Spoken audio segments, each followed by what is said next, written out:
जय हिंद प्यारे दोस्तों। तो आपने देखा कि पार्ट 1 जो मैंने कंप्लीट किया है, आपका 3 इंट्रोडक्शन लेने के बाद 8 5 से 6 मिनट का वीडियो था, वो किसी कारण से वो डिस्कनेक्ट हो गया था। चलिए आगे बढ़ते हैं। ये पॉलिटी के क्लास 6 का लेक्चर है, जो कि आपको 87 में पूरा आपका ये वीडियो कंप्लीट करने की कोशिश करेंगे। 1-2 वीडियो में इसका प्लेलिस्ट बना दिया जाएगा, आप प्लेलिस्ट देख लीजिएगा पूरा। एक बार स्टोरी फॉर्मेट में आप जब देखेंगे पूरे क्लास 6 और से लेकर के 8 तक आपको देखना ज़रूरी है, खास के लिए कक्षा 1 टू 5 के लिए बिहार बीपीएससी बिहार टीचर्स के लिए।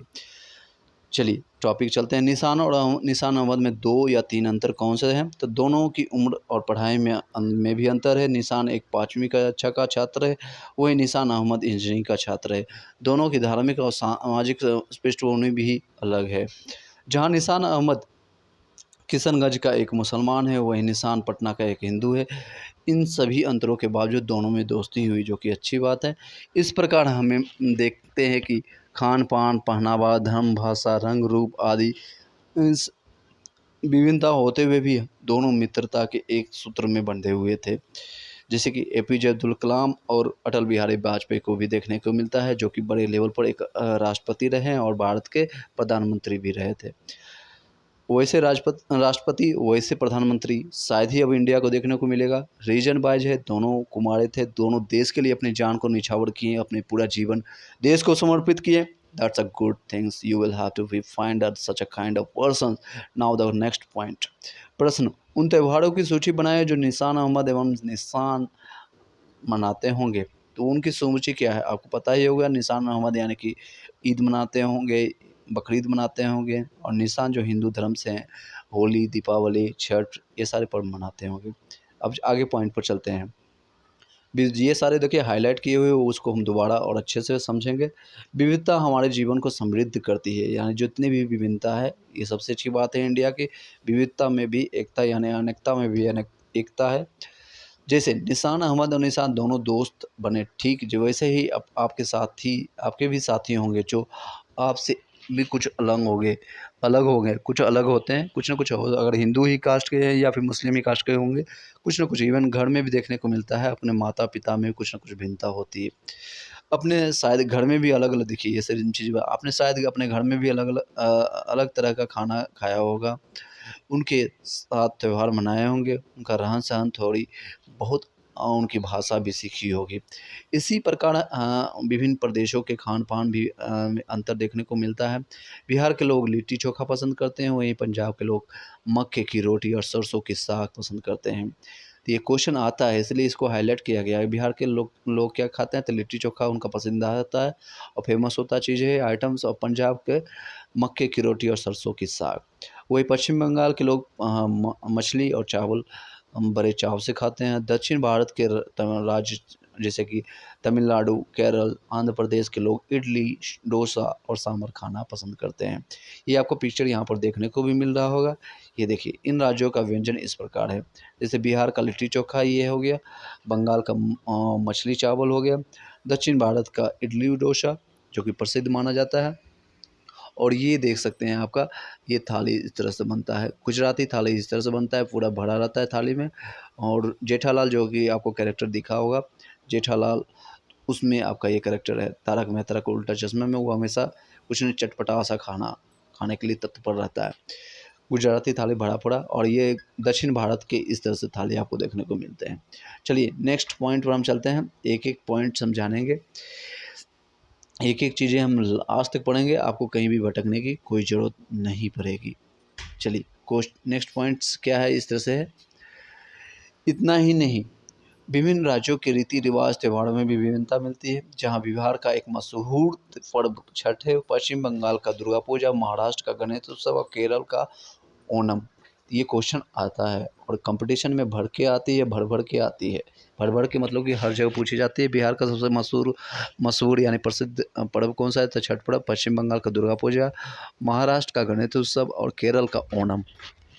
वहीं झारखंड में सरूल पर्व मनाया जाता है। एक बार स्टोरी के फॉर्म में देखिएगा, देखिए बिहार के ये फ़ोटो देख लीजिएगा, तो माइंड पिक्चराइज़ेशन में आप रखेंगे तो छठ पूजा का अर्घ देते हुए लोग और झारखंड के सरयूल मनाते हुए लोग, ये आदिवासी लोग ज़्यादातर होते हैं।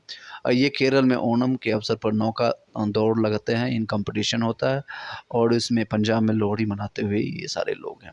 चलिए नेक्स्ट हम इस प्रकार हम देखते हैं कि भारत के विभिन्न राज्यों के निवासियों की अलग-अलग खान-पान, वेशभूषा, रीति-रिवाज एवं त्योहार विविधता को दर्शाते हैं। बिहारी भी विविधताओं से भरा हुआ भरा भरा पड़ा है। बिहार में भी बहुत सारी विभिन्नता देखने को मिलती है।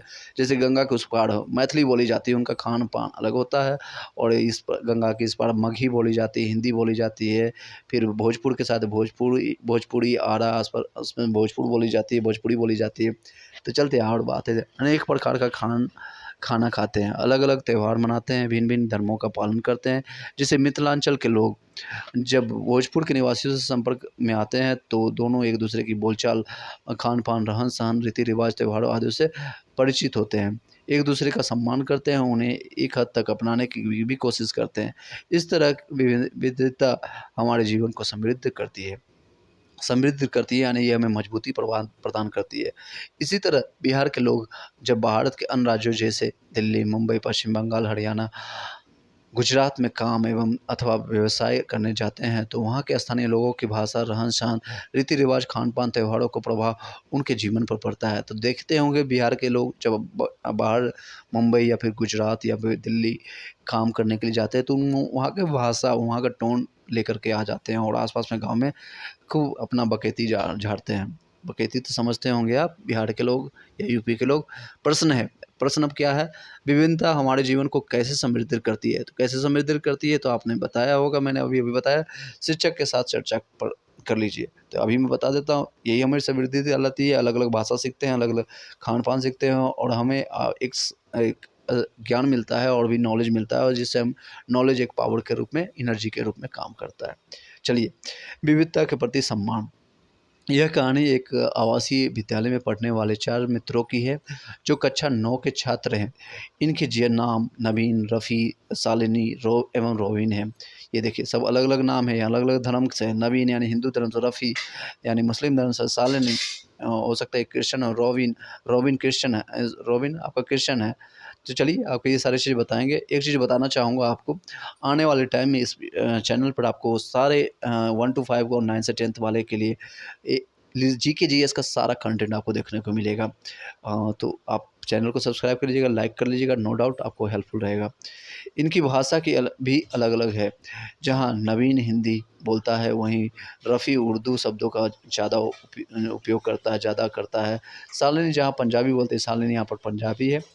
वहीं रोबिन की भाषा अंग्रेजी का ज़्यादा उपयोग होता है, क्योंकि रोबिन क्योंकि क्रिश्चियन है, क्रिश्चियन माने अंग्रेज का है, कहीं न कहीं इसका कुछ न कुछ अंश देखेगा, अंग्रेजी बोलेगा ये बंदा।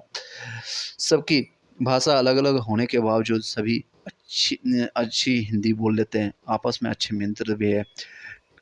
मार्च के महीने में विद्यालय में होली की छुट्टी हुई, तो नवीन ने अपने सभी मित्रों को अपने घर आने का निमंत्रण दिया।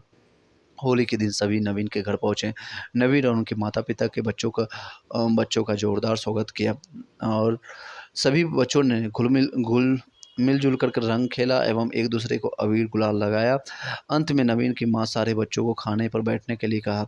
सामने तरह-तरह के स्वादिष्ट भोजन देकर के सभी बच्चे उस पर टूट पड़े। इसी तरह अगली बार सभी बच्चे क्रिसमस के मौके पर रॉबिन के यहाँ पहुँचे। ये देखिए अच्छी चीज़ें हैं। रॉबिन के घर की सजावट देख कर के सभी बच्चे बहुत खुश हुए। रात में सभी ने क्रिसमस ट्री को छोटी-छोटी बल्बों से सजाया और सबने मिलकर केक एवं पेस्ट्री का मज़ा लिया। केक पेस्ट्री कहाँ काटा जाता था? क्रिसमस में, और यहीं से ये क्रिश्चियंस का ये सारी चीज़ें आया।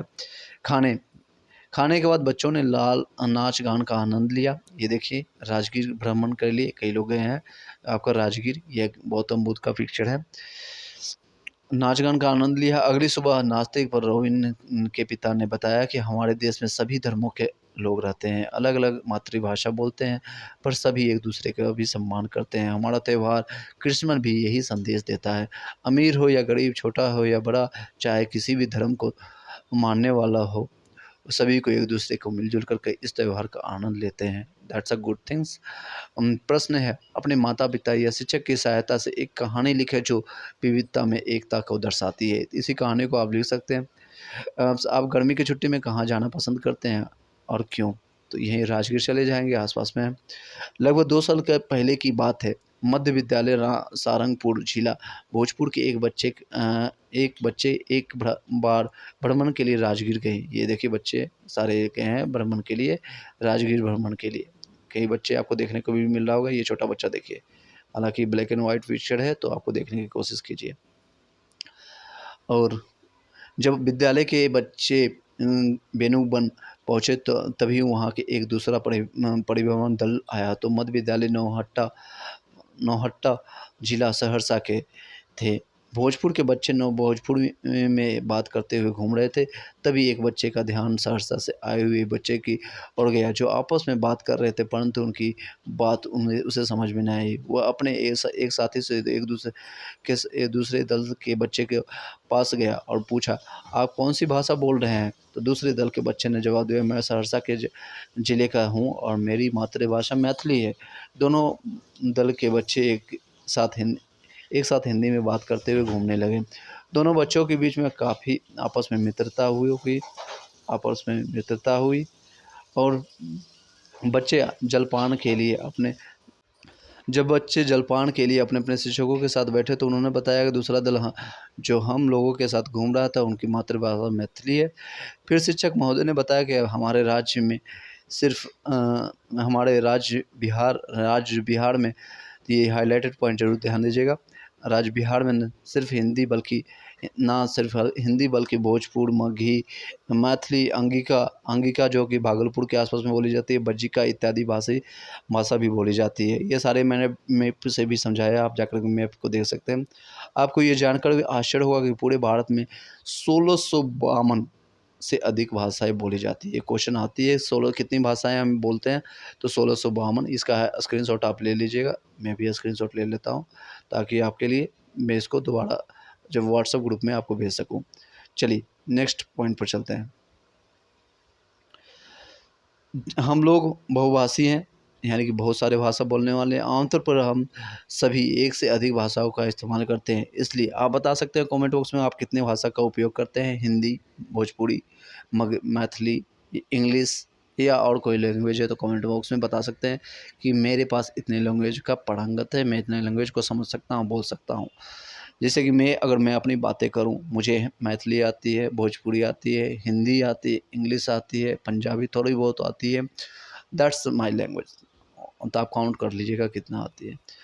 हम लोग चलिए नेक्स्ट है, संविधान के 8वीं अनुसूची में 22 भाषाओं को सम्मिलित किया गया है। तो ये क्वेश्चन बहुत इंपॉर्टेंट है। संविधान में कितनी भाषाओं को सम्मिलित किया गया है? तो 22 भाषाओं को। ये देखिए, इस शिक्षक की मदद से तालिका को तैयार कीजिए और बोले जाने वाली भाषा लिख सकते हैं। जैसे कि बिहार में हिंदी, उत्तर प्रदेश में भी